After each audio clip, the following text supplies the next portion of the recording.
हाँ जी, प्रिस्कार क्लासेस सरदार सर के YouTube channel में आप सभी का तहे दिल से स्वागत है। मैं एक बार फिर आप सभी के सामने हाजिर हो गया हूँ वीकली करंट अफेयर के क्वेश्चन लेकर एक नई ऊर्जा और एक नए जोश के साथ, आप सभी के प्यार और पॉजिटिव एनर्जी के साथ।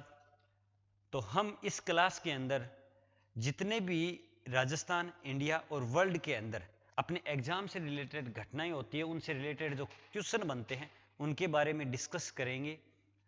और इसकी जो पीडीएफ है वो आपको टेलीग्राम चैनल पे मिल जाएगी।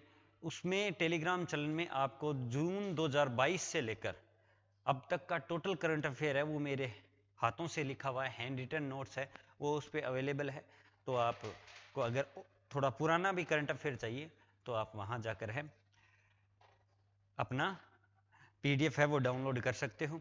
ठीक है, सब बढ़िया होना एकदम।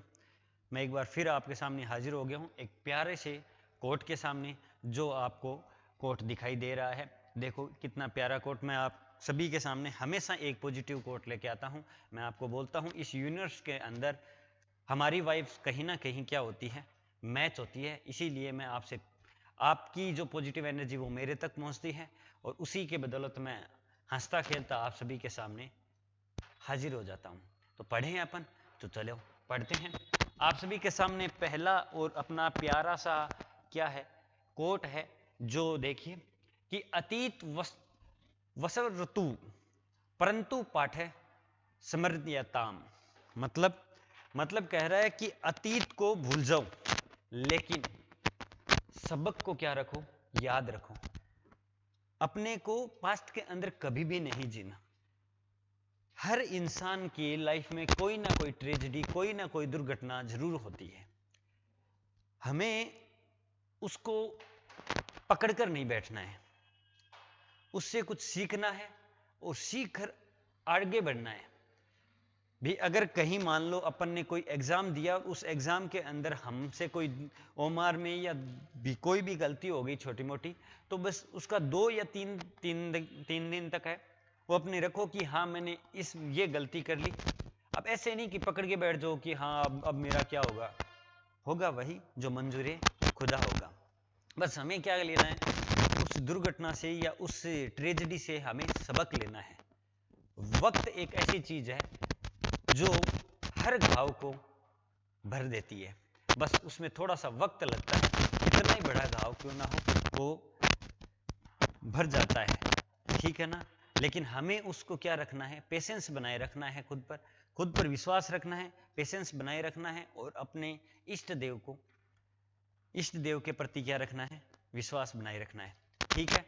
तो ऐसी बात नहीं है कि किसी का अतीत है वो हमेशा ही ब्राइट होगा। वो तो हर एक इंसान का अगर फ्यूचर के अंदर या फिर वो प्रेजेंट के अंदर अच्छा दिख रहा है तो उसका जरूर कुछ ना कुछ पास्ट है ना, वो कहीं ना कहीं ठोकरें जरूर खाई है। वो बोलते हैं ना कि अक्ल बिदाम खाने से कोनी आवे, ठोकरें खाने से आवे। ठीक है ना। तो हमेशा अतीत के अंदर जो भी घटना होती है उससे सबक लो और आगे बढ़ो। अगर वैसी कोई परिस्थिति आए तो तुरंत संभल जाओ। ठीक है ना, समझे। तो चलें, अब आपकी इजाजत है, अपन चलें क्या आगे। ये प्यारा सा कोट था आपके सामने। अब देखो ये करंट अफेयर का क्वेश्चन है, इसमें मिक्सअप सारे क्वेश्चन है, वर्ल्ड के भी मिलेंगे आपको और राजस्थान का तो मिलना ही मिलना है, प्लस इंडिया के भी मिलेंगे। ठीक है, तो इस क्लास को एंड तक जरूर देखिएगा। ये वीकली करंट अफेयर की क्लास है, नए साल से एक नई शुरुआत करेंगे और मैं डेली आपसे है वो रूबरू होया करूंगा, क्योंकि आप सभी का प्यार और स्नेह है तो मैं तो उसी से ही मेरी दिन की शुरुआत करूंगा। 5-7 मिनट 10 मिनट के डेली के जितने भी 3-4 या 5-6 क्वेश्चन बनते हैं उनके बारे में डिस्कस करूंगा और आप सभी की पॉजिटिव एनर्जी से मैं मेरी दिन की शुरुआत करूंगा। तो डेली भी क्लास लेकर आएंगे, क्योंकि काफ़ी परिष्कार परिवार के सदस्यों का ये ओपिनियन आया है कि सर डेली करंट अफेयर की क्लास भी लेकर आओ। वीकली तो देखो सभी का प्यार मिल ही रहा है और वीकली ज़्यादा कोई लंबी क्लास लेके नहीं आता हूँ, मैं 40-45 मिनट की लेकर आता हूँ। ठीक है, तो अब चलें स्टार्ट, बहुत हो गई बातें, अब अपन पढ़ाई पे आ जाते हैं। थोड़ा बहुत हाल चाल पूछ लेना चाहिए भी। ताकि उससे ऐसा अपनत्व फील होते लगे, भी आप मेरे को भी लगे कि हाँ मैं किसी अपने को पढ़ा रहा हूँ, ठीक है ना, इसलिए बातें करनी जरूरी है थोड़ी सी। चलो पहला क्वेश्चन देखो आप सभी के सामने कि हाल ही में सियाचिन में तैनात होने वाली भारतीय सेना की पहली महिला मेडिकल अफसर कौन बनी है? किसकी? भारतीय सेना की किसकी बनी है? देखो भारतीय सेना की, और कौन सी? देखो ये इंपॉर्टेंट हो जाता है क्योंकि ये क्या है, पहली महिला है, पहली महिला है, और कहां पर? सियाचिन पर, सियाचिन पर तैनात होने वाली। कहां पर? सियाचिन पर तैनात होने वाली, जिसका नाम तो अगर आपको याद रखना है, जरूर रखना है, तो गीतिका कौल। क्या? गीतिका कौल उनका क्या है, नाम है। जो सियाचिन, जो सबसे ऊंचा क्या है, युद्ध स्थल है। अगर आपको पूछ लिया जाए कि दुनिया का सबसे ऊंचा स्थल कौन सा है, तो आपको लगाना है सियाचिन, ठीक है ना, याद रखना, बाकी पूछा नहीं जाता। हाँ, एसएससी जीडी वगैरह एग्जाम में पूछ सकते हैं, ठीक है। ये मैंने लिख रखा है, सबसे ऊंचा युद्ध क्षेत्र है। 20 स्नो लेपर्ड ब्रिगेड की कैप्टन है। अब आपको पूछ लिया जाए कि ये गीतिका कौल कौन है, तो हम बोलेंगे सर ये 20 स्नो लेपर्ड है, उसकी ब्रिगेड की, उस ब्रिगेड की क्या है, कैप्टन है। इनकी कमान इनके हाथों में है, गीतिका कौल के 20 स्नो लेपर्ड ब्रिगेड की कमान, ठीक है। जनवरी 2023 में कैप्टन, अब देखो इससे रिलेटेड एक क्वेश्चन है। जनवरी 2023 के अंदर कैप्टन जिनका क्या नाम है, शिव चौहान, सियाचिन में तैनात होने वाली पहली महिला ऑफिसर बनी थी। सियाचिन में तैनात होने वाली पहली महिला ऑफिसर कौन बनी थी? तो वो 2023 के अंदर, जनवरी 2023 के अंदर कैप्टन शिव चौहान सियाचिन में तैनात होने वाली पहली महिला ऑफिसर बनी थी। और ये भारतीय सेना की पहली महिला मेडिकल अफसर बनी है, ठीक है ना, वो पहली महिला ऑफिसर थी। और अगर मेडिकल अफसर की पूछ ले तो गीतिका कौल, वरना आपको शिव चौहान लगाना है, ठीक है, कोई दिक्कत? चले अब एक फैक्ट और है, मैं सारे एक क्वेश्चन, अपन एक क्वेश्चन डिस्कस करते ही हैं, उससे रिलेटेड एक आंसर आ जाएगा, वो करते हैं, लेकिन अपन उससे इधर उधर इर्द गिर्द क्या करंट के अंदर घटना हुई, क्या इससे रिलेटेड और क्वेश्चन बन सकते हैं, पूरा निचोड़ देखते हैं, ताकि कोई भी डायरेक्ट हो चाहे इनडायरेक्टली क्वेश्चन पूछे, अपन से वो अपनी नजरों से बचकर ना जाए। ध्यान रहे, मंगल ग्रह पर मार्स रोवर सियाचिन करने वाली, मार्स रोवर संचालित करने वाली पहली भारतीय महिला, याद रखना। ये मैं करंट अफेयर का क्वेश्चन अगर अलग बनाना चाहता तो बना लेता, बाकी मुझे ऐसा लगा नहीं, क्योंकि ज्यादा इसमें फैक्ट करने की, चर्चा करने की ज्यादा बात नहीं थी। तो मंगल ग्रह पर मार्स रोवर संचालित करने वाली पहली भारतीय महिला कौन बनी है? तो अक्षता कृष्णमूर्ति बनी है। कौन? अक्षता कृष्णमूर्ति बनी है, आप याद जरूर रख लेना। देखो शिव चौहान पहली अफसर है, मेडिकल बोले तो गीतिका कौल, और अगर मंगल ग्रह पर मार्स रोवर संचालित करने वाली कौन है? तो अक्षता कृष्णमूर्ति है, ठीक है। तीनों को यह नाम आपको क्या रखने हैं, माइंड में रखने हैं। और ये पीडीएफ तो टेलीग्राम चैनल पे मिल ही जाएगी, बाकी अगर आपकी इच्छा हो तो अपने हैंड रिटन के अंदर नोटबुक लो, उसके अंदर तुरंत है वो लिख लो, ठीक है ना, कोई दिक्कत? बाकी देखो हैंड रिटन ही है, मेरी ही लिखी हुई है ये। चलो नेक्स्ट क्वेश्चन, राजस्थान विधानसभा चुनाव के परिणाम से संबंधित तथ्य। अब एक क्वेश्चन क्या बनाऊं, 16वीं विधानसभा चुनाव कंप्लीट हो गए, 16वीं विधानसभा के रिजल्ट भी आ गए, नई सरकार बैठ गई है, हालांकि अभी तक सीएम का चेहरा है वो नहीं डिक्लेयर हुआ। हाँ, छत्तीसगढ़ का जरूर हो गया है, अभी अभी खबर आई है, तो आप मुझे वो कमेंट में बताओ, देखता हूं कितनी एक्टिव है वो। अभी अभी डिक्लेयर कर दिया है, ठीक है ना। 3 राज्यों के अंदर है ना किसकी सरकार बन गई है? बीजेपी की सरकार बनी है, अपने राजस्थान में भी है, तो उससे रिलेटेड देखो क्वेश्चन अपन डिस्कस करते हैं। तो देखो क्या क्या हुआ है वो भी अपन सारा डिस्कस करते हैं, ऊपर से मैंने सारे डिस्कस कर रखे हैं। इससे जितना भी रिलेटेड क्वेश्चन बनते हैं वो सारे मैंने टेलीग्राम पे डाल रखे हैं, मैंने तथ्य यहाँ भी लिखा है, एक दो क्वेश्चन तो पक्का आएगा, काफी टाइम तक आता रहेगा, ठीक है ना। भाजपा ने है वो इसमें कितनी सीट प्राप्त की है? तो भाजपा ने है वो 115 सीटों पर क्या है, बढ़त हासिल की है, मतलब 115 सीटें जीती है, और बहुमत कितना था? 100 था, ठीक है ना, ठीक है ना।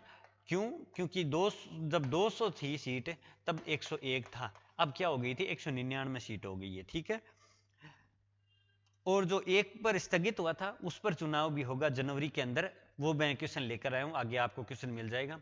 तो 115 सीटें मिल चुकी है इसे। अब भाजपा को किसी की भी लोड नहीं है, इनका पूर्ण बहुमत मिल गया है और ग्रोथ हुआ है +42 सॉरी 42 सीटों पर क्या हुआ है, वृद्धि हुई है। वोट शेयर रहा है 41.69%। कितना? 41.69% ये बीजेपी का रहा है। अब कांग्रेस का ऑब्वियसली सीधी सी बात है, कोई ना कोई चीज तो क्या हुई है, डाउन हुई है। तभी देखो 69 तो इनकी सीटें जीत हुई है, इन्हें -30 सीटों पर क्या हुई है, कमी हुई है, ठीक है ना। और वोट शेयर कितना रहा है, 39.53 रहा है। कितना? 39.53 रहा है, ये ध्यान रखना। और अन्य कितना है, 15 सीट रही। आपसे पूछ सकता है कि अन्य कितनी है, 15 सीट रही है, उस पर कमी क्या आई है, -12 आई है, ठीक है। महिला विधायक क्या है वो भी पूछ सकते हैं, तो उसका भी आपको क्या रखना है, ध्यान रखना है। सबसे कम अंतर से जीतने वाले विधायक, देखो ये मोस्ट इंपोर्टेंट क्वेश्चन हो जाता है कि सबसे कम अंतर से जीतने वाले विधायक कौन है, तो हंसराज पटेल है, जो कहां से है, कोटपुतली से। कहां से? कोटपुतली है, आपने जयपुर है ना, इंगे के पास में है कोटपुतली, ठीक है ना। उन्हीं के विधायक है कोटपुतली के हंसराज पटेल, ठीक है, जो सबसे कम अंतर से मिले 321, ठीक है ना। हराया किसको है, राजेंद्र सिंह यादव को हराया, ये भी आप याद रख लेना, ठीक है, पक्का। अब देखते हैं सबसे ज्यादा मतों से हासिल करने वाली कौन है, तो दिया कुमारी, जो सीएम के नाम भी चेहरे के रूप में इन्हें देखा जा रहा है, ठीक है।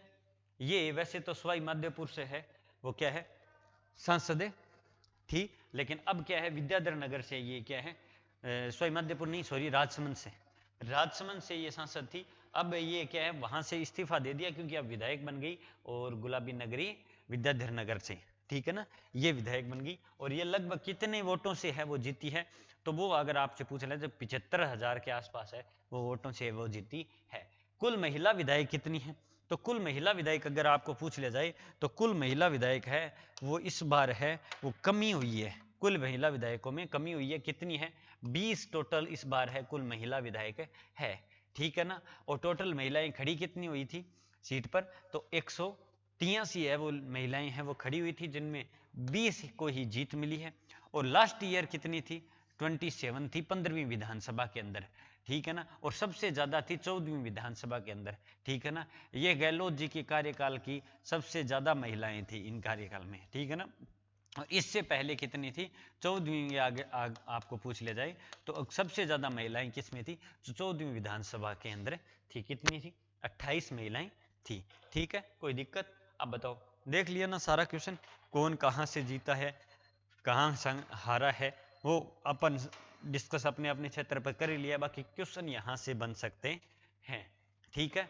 युवा विधायक भी पूछ सकते हैं और सबसे बुजुर्ग विधायक भी पूछ सकते हैं, ठीक है। युवा विधायक तो कौन है, रविंदर सिंह भाटी है, ठीक है ना, याद रख लेना, रविंदर सिंह भाटी है, जो शिव बाड़मेर से क्या है, निर्दलीय प्रत्याशी खड़े हुए और वो जीत कर आए। हालांकि उन्होंने पहले कांग्रेस बीजेपी पार्टी ज्वाइन की थी, लेकिन फिर उन्हें टिकट नहीं दी, तो वो बागी होकर निर्दलीय खड़े हुए और जीत गए, ठीक है। रियल में ही वो शानदार एक विधायक के रूप में काम करेंगे, ठीक है।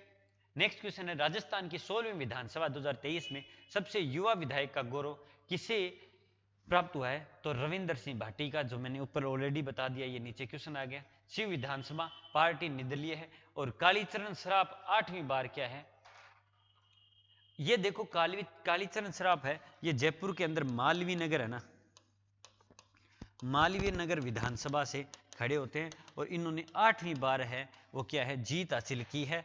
और ये सबसे सीनियर के रूप में देखे जा रहे हैं, सबसे सीनियर के रूप में कालीचरण सराफ, ठीक है ना, याद है, जरूर रख लेना, ठीक है, कोई दिक्कत। अब राजस्थान आ गई, अब थे कई देर हो गई राजस्थान था उगचू वैली, तो अब एक क्वेश्चन और ले आया मैं जो इंडिया को है, ठीक है, मिक्सअप क्वेश्चन लेके आया हूं मैं, ठीक है।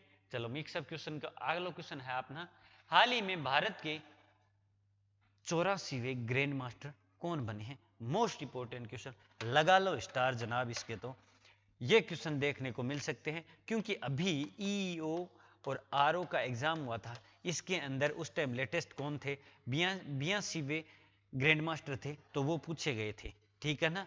तो अब याद रख लेना 84वें शतरंज ग्रैंड मास्टर कौन बने हैं? तो याद रख लेना, वैशाली रमेश बाबू बनी है। कौन? वैशाली रमेश बाबू बनी है, जो कौन है? चेन्नई की रहने वाली महिला है। ठीक है ना, नाम याद रख लेना, 84वीं शतरंज ग्रैंड मास्टर बनी है वैशाली रमेश बाबू। ठीक है, आयोजित कहाँ हुई है शतरंज ग्रैंड मास्टर? तो ये बार्सिलोना स्पेन के अंदर आयोजित हुई है। कहाँ? बार्सिलोना स्पेन के अंदर आयोजित हुई है। ये कहाँ की है? चेन्नई की है, मैंने बता दिया। और ये अचीव करने वाली तीसरी महिला है ये। ठीक है, कौन से नंबर की महिला है? तीसरे नंबर की महिला है। तो हमारे मन के अंदर क्वेश्चन उठ जाता है कि सर इससे पहले 1 नंबर और 2 नंबर भी हमें बताओ। मैंने कहा जरूर, आपको क्यों नहीं बताएंगे। तो 1 नंबर सबसे पहले शतरंज ग्रैंड मास्टर बनने वाली कौन थी महिला? तो कोनेरू हम्पी थी। कौन? कोनेरू हम्पी थी। दूसरी तो हरिका द्रोणवल्ली थी। कौन? हरिका द्रोणवल्ली तो दूसरी थी। और पहली कौन थी? कोनेरू हम्पी थी। और तीसरी कौन बनी है? वैशाली रमेश बाबू बनी है। कौन बनी है? वैशाली रमेश बाबू बनी है। कोई दिक्कत? पक्का कोई दिक्कत नहीं है ना। अब देखते हैं इससे पहले 83वें ग्रैंड मास्टर कौन थे, वो भी देख लेते हैं थोड़े से। 82वें ग्रैंड मास्टर कौन थे, तो वो भी देख लेते हैं। ठीक है, आपको मैं ज्यादा कष्ट नहीं देता, लिख के लेके आ जाता हूं मैं। 83वें आदित्य एस सामंत। ठीक है ना, 83वें आदित्य एस सामंत और 82वें केवी प्रणीत। केवी प्रणीत और आदित्य एस सावंत और 84वें वैशाली रमेश बाबू। ठीक है ना, पहली और दूसरी पूछ लिया जाए तो पहली कोनेरू हम्पी और दूसरी हरिका द्रोणवल्ली। कौन? हरिका द्रोणवल्ली। ठीक है, ये दूसरी थी। और अगर पहली पूछ लिया जाए तो कोनेरू हम्पी और तीसरी वैशाली रमेश बाबू। कोई दिक्कत? अब भूल सको ये थे, बिल्कुल कौन भूल सको। तो चलो आप आगे चला, नेक्स्ट क्वेश्चन पे देखो। नेक्स्ट क्वेश्चन अपना प्यारा सा क्वेश्चन है, हाल ही में फुटबॉल खिलाड़ी times magazine athlete of the year कौन चुने गए हैं? तो जो फुटबॉल खिलाड़ी को चुना गया है, फुटबॉल खिलाड़ी है, टाइम्स मैगजीन के द्वारा चुना गया है। और वो क्या चुना गया है कि एथलीट ऑफ द ईयर कौन बने हैं? तो वो बने हैं लियोनल मेसी। कौन बने हैं? लियोनल मेसी है वो फुटबॉल मैगजीन फुटबॉल खिलाड़ी है, टाइम्स मैगजीन के द्वारा एथलीट ऑफ द ईयर चुना गया है। वो किन्हें? तो लियोनल मेसी को चुना गया है। ठीक है, अब ये टाइम्स मैगजीन है, ये पुरस्कार कब प्रारंभ हुआ था? तो ये देखो 2019 के अंदर से ये प्रारंभ हुआ था और 2019 के बाद में इन्हें मिला है। और ये क्या है? पहला ही है। ठीक है ना, टाइम्स मैगजीन के द्वारा पहला किसे दिया गया? तो लियोनल मेसी को दिया गया। ये भी पूछ सकता है। और ये कौन सी टीम से खेलते हैं फुटबॉल? तो ये अर्जेंटीना से खेलते हैं। ठीक है ना, 8वीं बार है वो लियोनल मेसी ने है वो बेनोल डी अवार्ड भी जीता है। याद रखना, बेनोल डी अवार्ड भी किसने जीता है? तो वो लियोनल मेसी ने जीता है 8वीं बार। यह पुरस्कार पाने वाले प्रथम खिलाड़ी है। ठीक है ना, पुरस्कार प्रारंभ 2019 में हुआ था, प्रथम पुरस्कार मिला है, जो मैंने ऑलरेडी पहले ही आपको बता दिया है। कोई दिक्कत? चलें आगे, चलो नेक्स्ट क्वेश्चन देखते हैं। नेक्स्ट क्वेश्चन है अपना, भारत का पहला प्रारंभिक क्रेटेशियस शार्क जीवाश्म कहां खोजा गया है? कौन सा क्रेटेशियस जीवाश्म कहां खोजा गया है? अपने प्यारे राजस्थान रे जैसलमेर के अंदर खोदा गया है। ठीक है ना, कहां खोजा गया है? तो ये खोज हुई है वो जैसलमेर के, राजस्थान के जैसलमेर के अंदर हुई है, जो लगभग कितने साल पुराना बता रहा है? 115 साल पुराना बता रहा है। ठीक है ना, प्रारंभिक क्रेटेशियस शार्क के जीवाश्म मिले हैं। वो अगर ऐसे पूछ लिया जाए तो आप याद रखो हमेशा कहां? जैसलमेर के अंदर। इससे पहले जो चीन है ना, उससे भी पुराने डायनासोर के अवशेष भी कहां मिले थे? तो वो भी कहां मिले थे? अपने राजस्थान जैसलमेर के अंदर मिले थे। ठीक है, कोई दिक्कत नहीं है ना। ठीक है, अब देखो और देखें डिस्कस। 115 मिलियन वर्ष पुराना है। ठीक है, जैसलमेर में सिर्फ 2 विधानसभा सीट है। अब लेटेस्ट क्वेश्चन देखो, जैसलमेर सबसे बड़े क्षेत्र में आता है, लेकिन यहाँ पर विधानसभा सीट कितनी है? सिर्फ और सिर्फ मात्र 2 है। और मजे की बात बताऊं, भले ही 2 हो, लेकिन अगर राजस्थान में सबसे ज्यादा वोट पूछा जाए कहाँ हुए थे? तो वो याद रखो यहाँ हुए थे जैसलमेर के अंदर, सबसे ज्यादा मतदान यहीं हुए थे, ठीक है ना। सबसे कम उदयपुर के अंदर हुए थे। मरु महोत्सव का आयोजन कहाँ होता है, कहाँ, जैसलमेर रे अंदर। जैसलमेर के भाटियों की कुल देवी कौन है बताओ, तो जैसलमेर के भाटियों की कुल देवी कौन है, तो है तन्नोट माता। कौन है, तन्नोट माता, ठीक है, याद रख सुन ये जैसलमेर, ठीक है ना। डायनासोर का भी अवशेष यही मिला है, और प्रारंभिक क्रेटेशियस शार्क का भी अवशेष यही मिले हैं, ठीक है, याद रखो। और अपने राजस्थान के लिथियम में, राजस्थान के अंदर है वो लिथियम के भंडार भी मिले, नागौर डेगाना के अंदर मिले थे, लेकिन अब डेगाना है वो डीडवाना के अंदर आने लग गया है, नागौर के अंदर नहीं आता है, ठीक है। कोई दिक्कत, एनी डाउट? चलो नेक्स्ट क्वेश्चन पढ़ते हैं। नेक्स्ट क्वेश्चन है, हाल ही में भारत के युवा गेंदबाज कौन है जो आईसीसी टी20 इंटरनेशनल गेंदबाजी रैंकिंग में प्रथम स्थान मिला है? कौन सा स्थान? आईसीसी टी20 रैंकिंग के अंदर इन्हें प्रथम स्थान दिया गया है। इंटरनेशनल, ये गेंदबाज है, बाएं हाथ के गेंदबाज है, अपने राजस्थान के हैं। राजस्थान में भी कहां, जोधपुर के हैं, जिनका नाम क्या है, रवि बिश्नोई है। क्या नाम है, रवि बिश्नोई है। आईसीसी जिसकी स्थापना कब होती है, 1904 को स्थापना होती है। अध्यक्ष कौन है, ग्रेग बर्कले साहब है, ठीक है। नेक्स्ट क्वेश्चन देखो, राजस्थान रत्न अवार्ड 2022 किसे मिला है? ये देखो रिवीजन के रूप में क्वेश्चन है। ये क्वेश्चन रीट के अंदर भी पूछा गया है, सेकंड ग्रेड के अंदर भी पूछा गया, और सीईटी के अंदर भी पूछा गया था इससे, ठीक है ना। तो ये वापिस लेके आ गया, ये मोस्ट इंपोर्टेंट क्वेश्चन होता है, तो मैंने सोचा रिवीजन कर लेते हैं। राजस्थान रत्न अवार्ड है वो कितने जनों को मिला है, तो वो मिला है, देखो 6 जनों को मिला है, और कौन कौन से हैं वो देख लेते हैं, ठीक है। पहला है जस्टिस दलवीर भंडारी, जो अंतरराष्ट्रीय अपने अंतरराष्ट्रीय ना न्यायाधीश है। कौन है, जो कहां पर है अंतरराष्ट्रीय न्यायाधीश, न्यायालय आपसे पूछ लिया जाए तो वो नीदरलैंड के अंदर है। तो वही न्यायाधीश है जो जोधपुर के हैं, जिनका नाम क्या है, दलवीर भंडारी, ठीक है ना। क्या नाम है, दलवीर भंडारी है। दूसरे जस्टिस है जो जोधपुर के ही है, लेकिन पूर्व न्यायाधीश है, किसके, पूर्व न्यायाधीश है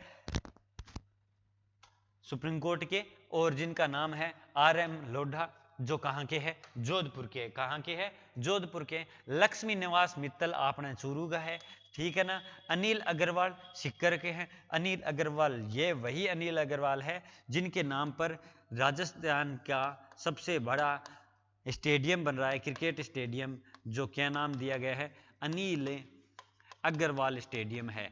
अनिल अग्रवाल स्टेडियम है। ये वेदांता समूह के क्या है, सीईओ है। इन्होंने 300 करोड़ रुपए दिए हैं इस स्टेडियम को बनाने में, इसीलिए इनका भी नाम है, उसी इन्हीं के नाम पर उसका नाम रखा गया है, ठीक है ना। सीनकाफ निजाम जोधपुर के हैं, और वापिस केसरी चंद मालू, केसरी चंद मालू और मित्तल, ये अपने दोनों कौन कहां के हैं, चूरू के हैं, ठीक है ना। और 3 कहां के हैं, जोधपुर के हैं, और 1 कहां के हैं, सीकर के हैं, अनिल अग्रवाल, ठीक है ना।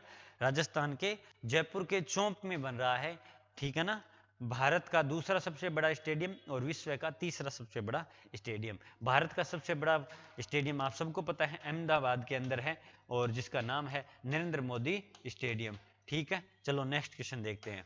हाल ही में कौन से देश चीन के बीआरआई से अलग हुआ है, मतलब बॉर्डर रोड इनिशिएटिव से कौन अलग हुआ है, तो अभी अभी अलग हुआ है, वो इटली अलग हुआ है। कौन अलग हुआ है, बॉर्डर रोड इनिशिएटिव से है वो इटली क्या हो गया है, अलग हो गया है, ठीक है ना। इटली अलग हो गया है, क्यों, इसने बोल दिया कि मुझे क्या नहीं रहना तुम्हारे साथ, चीन के साथ, चीन को बोल दिया बॉर्डर रोड सिक्योरिटी से। अब इटली, इटली की कैपिटल क्या है, रोम है, और अगर आपको पूछ ले जाए मुद्रा तो यूरो है। पीएम कौन है, जॉर्जिया मेलोनी, आप सबको पता है, आपने ट्रेंड पर देखा ही होगा, मोदी जी से जब जब मिले हम जॉर्जिया मेलोनी, तब तक मोदी जी है, या मोदी जी कह सकते हो, या फिर जॉर्जिया मेलोनी कह सकते हैं, अपन ऐसा बोलेंगे, जॉर्जिया मेलोनी की है वो फैन फॉलोइंग हमारे देश के प्रधानमंत्री माननीय नरेंद्र जी मोदी जी के द्वारा है, इन्हीं के कारण से है वो जॉर्जिया मेलोनी की क्या होगी, फैन फॉलोइंग ज्यादा बढ़ गई है। और आपने 2-3 दिन पहले देखा ही होगा, लास्ट वीक के बाद में जब कोप 28 का सऊदी अरब के अंदर आयोजन हुआ था, तब ये मिले थे। तब इन्होंने एक फोटो ट्विटर, जिसको अब एक्स बोलते हैं, एलन मस्क ने इसका नाम एक्स कर दिया, उस पे इन्होंने है हैशटैग मेलोडी नाम से यूज किया था। उसके बाद में है वो हैशटैग इतना ज़्यादा यूज हुआ कि मैडम के क्या हो गए, रातों रात ये फेमस हो गई। वैसे तो फेमस थी, लेकिन और ज़्यादा इंडिया के अंदर भी क्या हो गई, फेमस हो गई। और इनके उस फोटो को, उसी को रीट्वीट हो गया, लगभग 80 लाख लोगों ने रीट्वीट किया था। ठीक है ना। चीन ने दुनिया का सबसे तेज इंटरनेट क्या किया है, लॉन्च किया है। ठीक है। और फिलीपींस है ना, वो भी इससे पहले अलग होने की घोषणा कर चुका है बॉर्डर रोड इनिशिएटिव से द्वारा। ठीक है। एक चीन जिसकी राजधानी बीजिंग है, शी जिनपिंग राष्ट्रपति है। चीन ने एक काम अच्छा कर रखा है कि ये यहाँ के जो बच्चे हैं अपने, उनको क्या कह रखा है कि मात्र और मात्र कितने घंटे ही मोबाइल यूज कर सकते हैं बच्चे, तो वो मात्र 2 घंटे ही मोबाइल यूज कर सकते हैं। लेकिन अपने इंडिया में ऐसा नहीं है। इंडिया में जितनी भी मम्मियां हैं वो सारी खुद काम करने लग जाती है अपने स्वार्थ के लिए। ले बेटा ये खेल ले, ले बेटा यूट्यूब खेल ले, और बेटा है वो फोन चलाने लग जाता है, जो नहीं होना चाहिए। देखो, उसके अंदर जो बच्चे को मोबाइल की लत लग जाती है, उसके बाद में वो फिजिकल एक्टिविटी से क्या हो जाता है, दूर हटता जाता है। और ये बच्चे की बात नहीं है, आज के हर युवा की बात है, हर इंसान की बात है। वो फोन के अंदर सोशल मीडिया, जो व्हाट्सएप, ट्विटर, फेसबुक, इंस्टाग्राम, फलाना, टिंडर, स्नैपचैट, ढींकड़ा, जितने भी हैं, उनके अंदर इतना खो चुका है कि उसके आसपास क्या हो रहा है, वो उस पल को एंजॉय नहीं कर रहा। अपने दोस्तों के पास बैठकर चाय पी रहा है, थड़ी पर बैठ के चाय पी रहा है, उनके साथ मस्ती कर रहा है, लेकिन वो बात किससे कर रहा है, फोन 10 मिनट के बाद में फोन चलाएगा, और बात उससे कर रहा है जो उससे 10 किलोमीटर दूर बैठा हुआ है। ये कितनी मतलब वाहियात बात है। और ये मैं झूठ नहीं बोल रहा, मैं मेरी आंखों देखा हाल बता रहा हूं। आप अपने सामने देख सकते हो, आप खुद को ऑब्जर्व कर सकते हो। किसी जब भी घर पे बैठते हो, 5-10 मिनट बैठते हो, उसके बाद में ऐसे फोन लेकर निकाल लेते हो, बस चलाने लग जाते हो। 10 मिनट, आधे घंटा भी आजकल के युवा, आजकल से इंसान को फोन से अलग होकर नहीं रहा जाता। अगर उससे ऐसा कह दिया जाए ना कि ऐसा बोल दिया जाए ना कि फोन को स्विच ऑफ कर दे, या फोन आज डिस हो गया, तो वो ऐसा समझता है जैसे वो खुद डिस हो गया, मतलब उसकी अंतर आत्मा ही सारी कुछ निकल गई हो। वो इंसान ने मोबाइल को बनाया अपनी सुविधा के लिए, लेकिन मोबाइल है वो इंसान को अपने हाथ में क्या कर लिया, कंट्रोल कर लिया। आज ये टेक्नोलॉजी है वो इंसान को कंट्रोल कर रही है, ना कि इंसान टेक्नोलॉजी कंट्रोल कर रहा है। 24 घंटे ही पहले थी, जो पहले की लाइफ थी वो जन्नत थी। गांव में जाओ, अभी भी लाइफ जन्नत है, लेकिन वहां भी अब धीरे धीरे मॉडर्न का क्या है, क्रेज बढ़ता जा रहा है। ये जो नई युवा पीढ़ी आ रही है, तो मेरा तो यही मानना है, अगर आपको लगे कि मैं झूठ बोल रहा हूं, तो अपने सोशल मीडिया पे जाओ, जितने भी फॉलोवर है या जितने भी फेसबुक फ्रेंड है, जब भी कभी मुसीबत पड़े तो उनको याद कर लेना।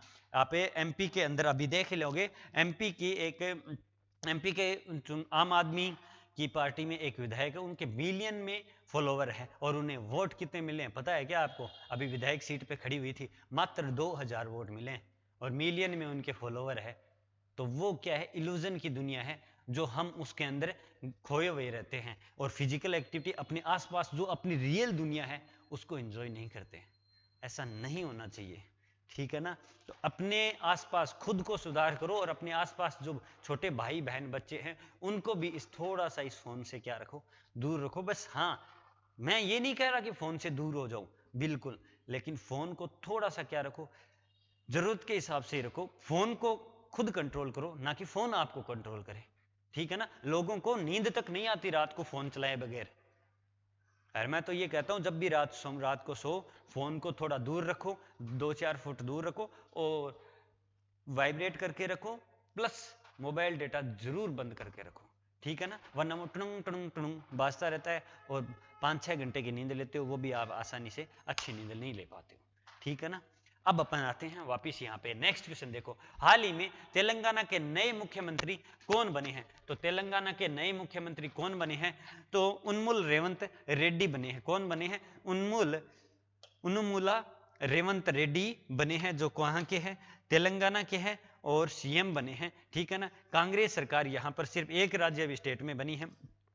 अब देखो तेलंगाना की राजधानी क्या है, हैदराबाद तेलंगाना की राजधानी है, गवर्नर तमिलसाई सौंदरराजन है, और तेलंगाना ही की राजधानी हैदराबाद है, ठीक है। यहां पर याद रख लेना, पहले 3D प्रिंटेड मंदिर का उद्घाटन कहां किया गया है, तो हैदराबाद के अंदर किया गया है। तेलंगाना की राजधानी हैदराबाद के अंदर पहले 3D प्रिंटेड मंदिर का उद्घाटन किया गया। आप याद रखना, RAS 2023 के अंदर क्वेश्चन पूछा गया था कि पहले 3D प्रिंटेड डाकघर का उद्घाटन कहां किया गया है, और वो पूरा कंप्लीट ही हो गया 45 दिन के अंदर बनकर, तो वो कौन सा था, कहां बना था, बेंगलुरु के अंदर बना था। कोई दिक्कत? चलो नेक्स्ट क्वेश्चन। हाल ही में गुजरात के किस नृत्य को यूनेस्को द्वारा अमूर्त सांस्कृतिक विरासत सूची में शामिल किया गया है? किसको? गुजरात का है नृत्य है जिसको यूनेस्को ने है वो अमूर्त सांस्कृतिक विरासत सूची में क्या किया है, शामिल किया है। और आजकल अपने राजस्थान के अंदर भी इसका ट्रेंड चल रहा है, तो वो कौन सा है? गरबा है जनाब। नवरात्र के अंदर खतरनाक तरीके से होता है ना गरबा, ठीक है ना। तो गरबा, ठीक है ना, नृत्य है जो गुजरात का है मूलतः। आपने जेठालाल वाला तारक मेहता का उल्टा चश्मा देखा हो, जिसमें दयाबाई करती है ना, दया बहन, तो वो गरबा ही नृत्य करती है, ठीक है ना। तो उसी नृत्य को क्या किया है, यूनेस्को ने विश्व विरासत सूची में शामिल किया है, मतलब अमूर्त सांस्कृतिक विरासत सूची में शामिल किया है। विश्व विरासत तो मतलब किले वगैरह होते हैं, वो होते हैं, ठीक है। गुजरात जिसकी राजधानी गांधीनगर है, सीएम कौन है? भूपेंद्र भाई पटेल है। और पहला कोच रेस्टोरेंट है वो राजकोट के अंदर खोला है। ये गुजरात का पहला है, ना कि भारत का पहला है, ठीक है। विधानसभा में डिजिटल हाउस का उद्घाटन हुआ है अभी, और वो किसने किया है? अपने राष्ट्रपति कौन है? द्रौपदी मुर्मू जी ने किया है, ठीक है ना। डिजिटल विधानसभा भवन का उद्घाटन कहां? गुजरात के अंदर किया है। नेक्स्ट क्वेश्चन देखते हैं। राजस्थान से कितने सांसद केंद्रीय मंत्रिमंडल में शामिल हुए हैं? तो 4 सांसद है वो केंद्रीय मंत्रिमंडल में शामिल हुए। कितने? 4 सांसद केंद्रीय मंत्रिमंडल में शामिल हुए, और वो कौन कौन से हैं फटाफट देखते हैं। गजेंद्र सिंह शेखावत है जो जल शक्ति मंत्री है, और भूपेंद्र यादव है वो कैबिनेट मंत्री है। वो कहाँ के हैं? तो पर्यावरण और जलवायु मंत्री है, ठीक है ना। और अर्जुन राम मेघवाल जो बीकानेर से हैं और कानून मंत्री हैं। कैलाश चौधरी कृषि मंत्री हैं। ये 4 है। हालांकि अश्विनी वैष्णव भी है जो केंद्र में रेल मंत्री है, जो अपने कहां से उदयपुर आते हैं, लेकिन वो केंद्र के अंदर है, ठीक है ना। तो ये अपने राजस्थान के हैं, ठीक है। कोई दिक्कत? Any doubt? ठीक है। भूपेंद्र यादव कैबिनेट मंत्री, ठीक है। और गजेंद्र सिंह शेखावत, अर्जुन राम मेघवाल, कैलाश चौधरी, इन चारों के नाम आपको क्या रखने, याद रखने हैं, ठीक है। क्वेश्चन पूछ सकता है। बुनियादी पशुपालन संख्या की 2023 की रिपोर्ट के अनुसार 2023 दो बार लिख, दुग्ध उत्पादन में राजस्थान कौन से स्थान पर है? मैंने आपको बोला था दुग्ध उत्पादन में पहले स्थान पर राजस्थान है, लेकिन अब क्या हो गया है, ये नई रिपोर्ट आ गई है और इसमें राजस्थान है वो कितने स्थान पर आ गया? दूसरे नंबर पर आ गया है। कौन से स्थान पर आ गया है? दूसरे स्थान पर आ गया है, ठीक है, याद रख लेना। और पहले स्थान पर आपको पूछ लिया जाए तो कौन सा है? यूपी, यानी उत्तर प्रदेश पहले स्थान पर है, ठीक है ना। और तीसरे स्थान पर आपको पूछ लिया जाए तो एमपी। देखो ये कुल दूध का है वो 15 पॉइंट लगभग 72% तो यूपी, और अपना जो राजस्थान है वो 14.72 98 है, 98% है वो राजस्थान दुग्ध उत्पादन में योगदान देता है। ऊन उत्पादन में राजस्थान पहले स्थान पर है। मांस उत्पादन में यूपी वापिस पहले स्थान पर है, ठीक है ना। और अंडा उत्पादन में एपी मतलब आंध्र प्रदेश, ठीक है ना, आंध्र प्रदेश पहले स्थान पर है, ठीक है। आंध्र प्रदेश देख लिया, यूपी देख लिया दुग्ध और अंडा में अंदर, आंध्र प्रदेश यूपी मांस और दुग्ध के अंदर है, और आंध्र प्रदेश अंडा के अंदर है, ऊन के अंदर है अपना राजस्थान है। बायोफ्यूल भी नीति राजस्थान ने ही जारी की थी। अक्षय ऊर्जा नीति भी राजस्थान ने जो पहले स्थान पर है, ठीक है ना। सौर ऊर्जा में पहले स्थान पर है और इसमें दूसरे स्थान पर है, ठीक है। कोई दिक्कत? गिग वर्कर्स के लिए भी अच्छा कानून बनाया था, वो भी राजस्थान ने ही बनाया था पहले, ठीक है ना। गिग वर्कर्स क्या होते हैं उसके बारे में मेरा वीडियो पूरा का पूरा डाला पड़ा है यूट्यूब पर, तो आप जाकर देख सकते हैं। नेक्स्ट क्वेश्चन देखते हैं फटाफट। हाल ही में संविधान निर्माता डॉक्टर बी आर अंबेडकर की मोम की प्रतिमा, संविधान निर्माता कौन थे आप सबको पता है, डॉक्टर भीमराव अंबेडकर, जिनकी मोम की प्रतिमा का अनावरण हुआ है अपनी राजस्थान की राजधानी गुलाबी नगरी जयपुर के अंदर हुआ है। और कब हुआ है? 6 दिसंबर को हुआ है। 6 दिसंबर को मतलब इनकी क्या हुई थी? मृत्यु हुई थी ना, तो उसी के उपलक्ष्य में हुआ है, जिन्हें अब मृत्यु नहीं कहते, महान लोगों की जब मृत्यु होती है तो उस दिन को हम कहते हैं महापरिनिर्वाण, ठीक है ना। गौतम बुद्ध के बाद में है वो इस नाम से जाना लग गया कि महापरिनिर्वाण दिवस के रूप पर है वो। डॉक्टर भीमराव अंबेडकर की जयपुर के अंदर नाहरगढ़ किला है, वहां पर मोम की प्रतिमा का क्या किया गया? अनावरण किया गया। कब किया गया? 6 दिसंबर 2023 को किया गया। नाहरगढ़ किला जहां पर 9 एक जैसे महल है, सवाई जयसी ने इसका क्या करवाया था? निर्माण करवाया था। और इस किले को ऐसे कहते हैं जैसे जयपुर की तरफ झांकता हुआ किला। जब इसके ऊपर जाते हो तो आप ऐसा देखोगे जयपुर के इतने इतने घर दिखाई देंगे, बड़ी सी बड़ी बिल्डिंग, ठीक है ना। एक इसमें क्या है, सॉरी 9 महल है इसमें, जयपुर की तरफ झांकता हुआ कहते हैं, ठीक है ना। बाकी अपन ने हवा महल का भी मैं काफी बार बता दिया है। और गोविंद देव जी मंदिर जो गौड़ीय संप्रदाय के हैं वो भी कहाँ है?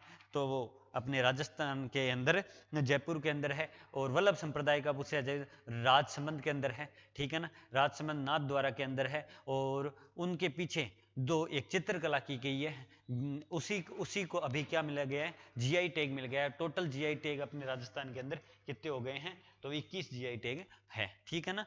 कोई दिक्कत है ना? कोई दिक्कत नहीं है ना। चलें आगे, चलो नेक्स्ट क्वेश्चन देखते हैं। Travel portal Thomas cook ranking new year celebration के लिए टॉप 20 शहरों में प्रथम स्थान पर कौन सा शहर है? टॉप 20 है वो, अभी न्यू ईयर आ रहा है तो न्यू ईयर के अवसर पर है वो टॉप 20 शहरों को चुना गया है थॉमस कुक रैंकिंग के द्वारा। तो वो किसको चुना गया है? उसमें एक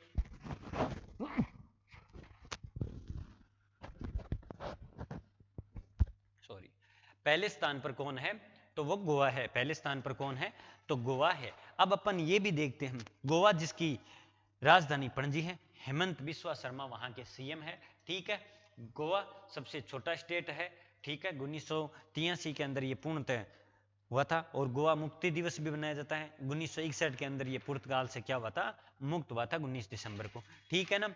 और इसमें राजस्थान के भी 3 शहर शामिल है। कौन कौन से हैं? उदयपुर है, जयपुर, जैसलमेर है। उदयपुर को कौन स्थान मिला है? चौथा। रोमांटिक शहरों की सूची में भी उदयपुर पे चौथा स्थान है, और इसमें भी चौथा स्थान है। बाद में आता है 9वां स्थान जयपुर का, और बाद में आता है 12वां स्थान सूची में वो जैसलमेर का आता है, ठीक है ना। अब इसमें देखो, अगर स्टेट की बात की जाए, शहर की बात की जाए इंडिया के स्तर पर, तो पहला तो गोवा को, दूसरा कसोल हिमाचल प्रदेश के अंदर है, और तीसरा पुडुचेरी को।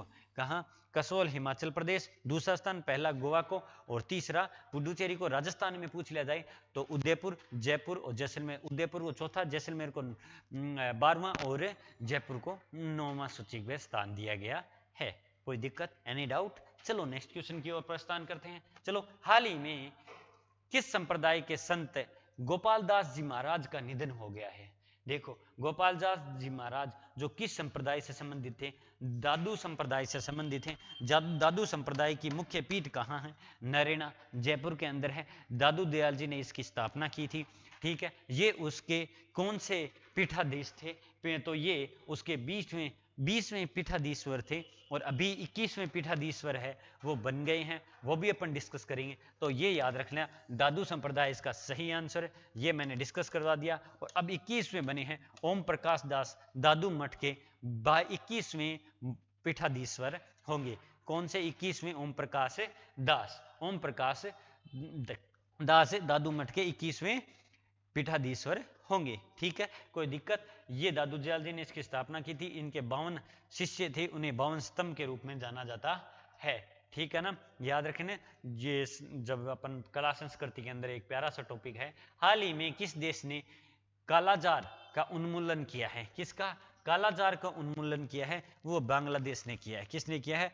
बांग्लादेश ने किया है, जिसकी राजधानी ढाका है, और मुद्रा टका है, और पीएम शेख हसीना है। और अभी भारत और बांग्लादेश के मध्य संप्रति अभ्यास हुआ था, वो कहाँ पर आयोजित हुआ था? तो वो भारत के मेघालय के अंदर आयोजित हुआ था। ठीक है, याद रख लेना। ये सारे के सारे मैंने डिस्कस आपको बोलकर करवा दिया। चलो नेक्स्ट क्वेश्चन। हाल ही में किसने नए भारत का सामवेद पुस्तक का विमोचन किया है? तो नए भारत के सामवेद पुस्तक का विमोचन करने वाले कौन है?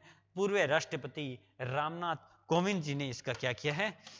विमोचन किया है। पूर्व राष्ट्रपति अपने रामनाथ कोविंद जी ने, ठीक है ना, नए सामवेद पुस्तक का विमोचन किया है। इसमें क्या है? मोदी जी के भाषण की कुछ प्रस्तुतियां हैं, वो इसके अंदर अंकित की गई है, उनके बारे में चर्चा की गई है। ठीक है, अभी देखो एक क्वेश्चन और। वित्त मंत्री निर्मला सीतारमण को 32वीं सूची में, मतलब ये कहते हैं 4 लेडीजों को है वो फोर्ब्स के द्वारा है वो शक्तिशाली महिला की सूची जारी की गई है, उसके अंदर 32वां स्थान मिला है। तो वो अपनी वित्त मंत्री निर्मला सीतारमण जी को मिला है। किसे? वित्त मंत्री निर्मला सीतारमण जी को मिला है। चलो नेक्स्ट क्वेश्चन देखते हैं। अब ये लास्ट में है, बस लास्ट पेज मान के चलो, देख लो। ठीक है, ये देख लो। ठीक है, टेंशन नहीं लेने का, मैं बोला हूं ना 40-45 मिनट आपसे मिलने आ जाता हूं। ठीक है, कर्णपुर विधानसभा सीट पर चुनाव आयोग ने चुनाव करवाने की घोषणा कब कर दी है? नए साल में चुनाव होंगे, चुनाव आयोग ने घोषणा कर दी 5 जनवरी 2024 को यहां पर चुनाव होंगे। यहां पर कांग्रेस प्रत्याशी थे गुरमीत सिंह, जिनका क्या हो गया था? निधन हो गया था, इसकी वजह से स्थगित कर दिया गया था। अब यहां पर चुनाव होंगे, नामांकन होगा, फिर 2-3 दिन के बाद में नाम अगर किसी कोई वापस लेना चाहे तो वापस ले सकता है, और उसके बाद में क्या हो जाएगी? 8 जनवरी को क्या आ जाएगा? रिजल्ट आ जाएगा।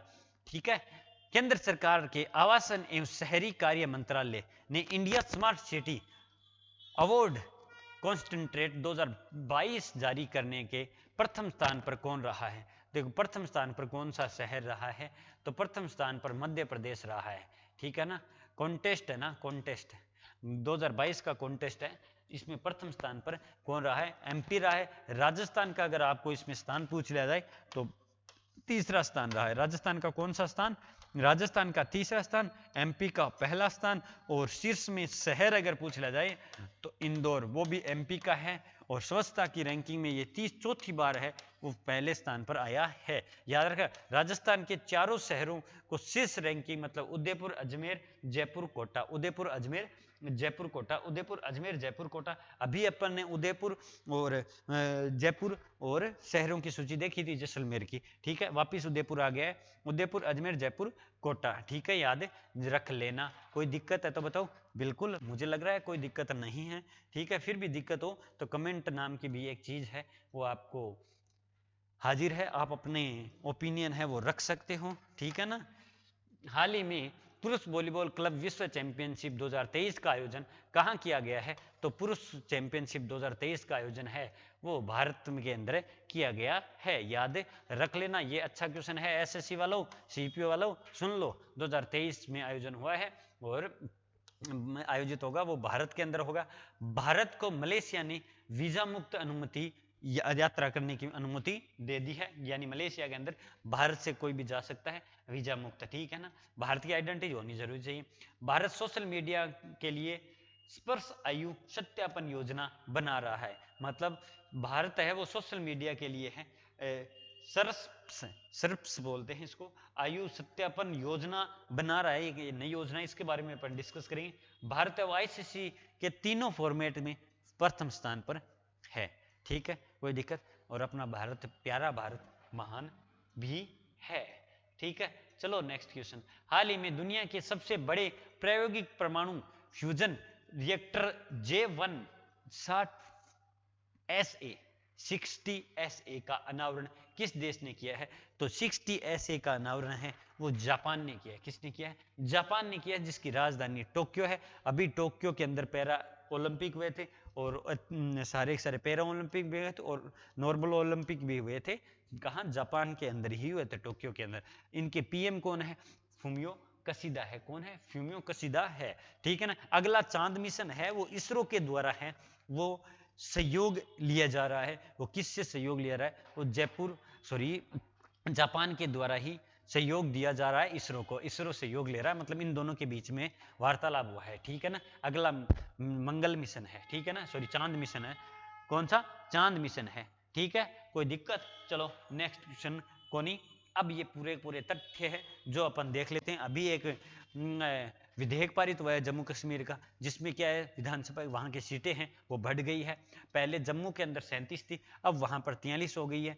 और पीओके के अंदर है वो 24 आरक्षित सीटें आ गई हैं, यानी पीओके के अंदर भी होगी। ये काम तो अच्छा हो रहा है। देखो पीओके के कब भारत के अंदर शामिल किया जाए तो वो मतलब स्वर्णिम पल होगा अपने लिए।